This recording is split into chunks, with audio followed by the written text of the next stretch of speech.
Hi everyone, it's Nancy McNally of NancyMcNallyQuilts.com.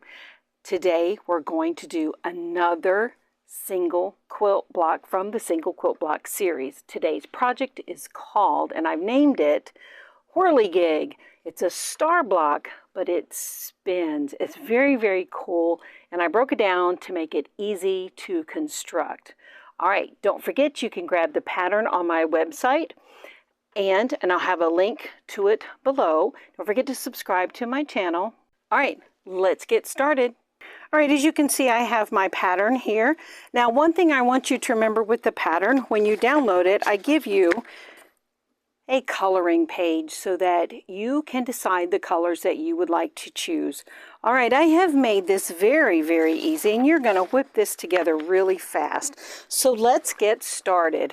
Now, the first thing you're going to do is you're going to draw a diagonal line on the back side of all of your B squares. So that'll be this light blue, the white, and your pink. Remember to mark your colors in the pattern if you choose different colors. Once you do that, you're going to set them aside. And now we're going to make a 4-patch. Now this is the very center of the block. So you know what? Let me bring it over here so you can see it. All right, isn't that pretty? So we're going to make the 4-patch in the center, and then I'm going to teach you how to do this unit, and it's all going to go together so quickly.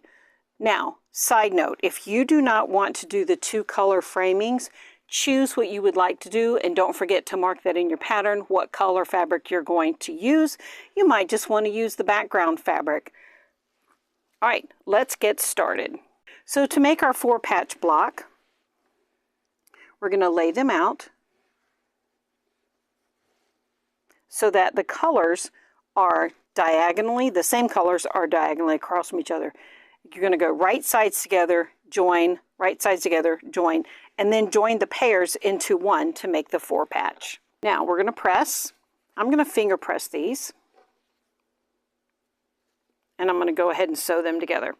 All right, we're going to realign them, line that center seam first, and then go right sides together and join. Press the seam allowance to one side.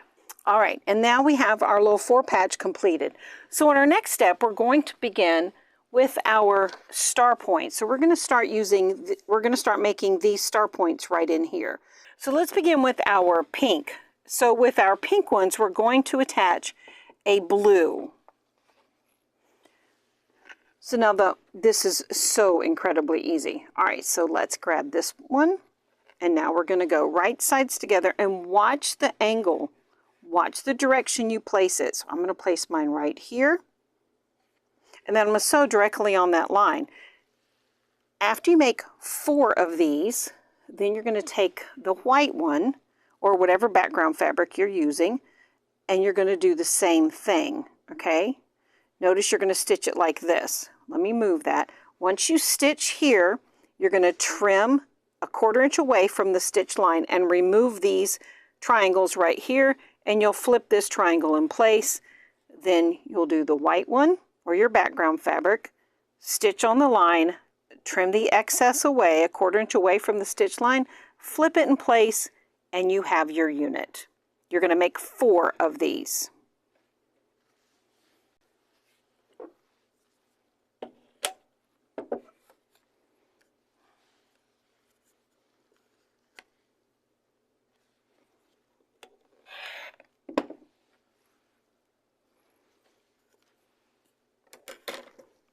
Now, flip it in place. Now watch the directions of the pressing arrows. All right, now we're going to place the white one on top of the pink and make sure that seam, that line is going in the same direction as this one. And we're going to sew right on top of that line. Don't forget, you're going to do this 4 times. Now we're going to trim away. You can use scissors if you'd like. And flip in place and fold. I said that wrong. Flip in place and press. Again, make 4.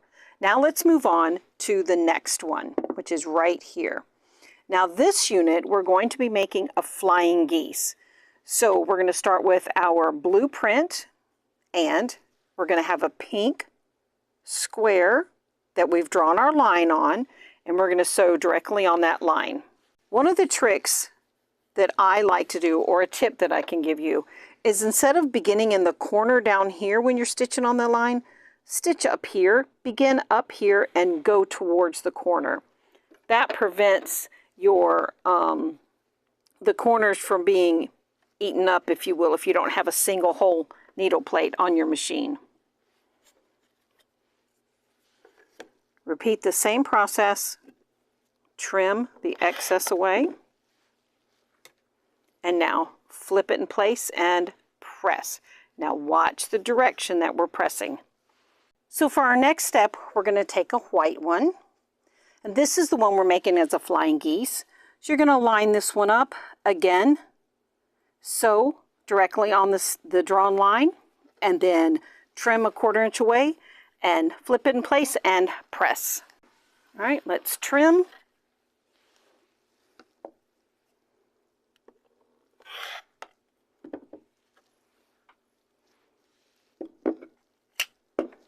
All right, let's press, and there you have it. And you're going to make 4 of these. All right, I'm going to get my 4 made, and I will meet you right back here in just a moment. You can see I have the components of the block, not the framing, laid out. Now what you're going to do is you're going to take your flying geese unit, and you're going to join the white rectangle, or the background rectangle, to the base of the flying geese. Let's get this one done. As you can see, I already have the other ones done.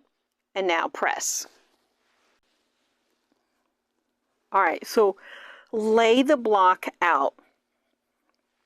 Row 1, you're going to have the flying geese facing down so that the white square is at the top and it's away from you. That's the best way to describe it. You'll have the center with the blue coming towards the middle. All the way around, the blue that's attached to the pink, the light blue, you will have it touching the little 4 patch in the middle. So this is the one this is the 3rd one of the row, excuse me, this is the other flying geese unit. So you see how I have this one going this way? The white rectangle is always going to land on the outside of the block. So you just rotate it throughout. Now you're going to join this just like you would a 9 patch. Let me get mine together and I'll be right back.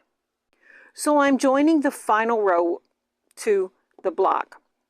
Now the first thing you're going to do is you're going to line up your center section in place first. Align those seams first.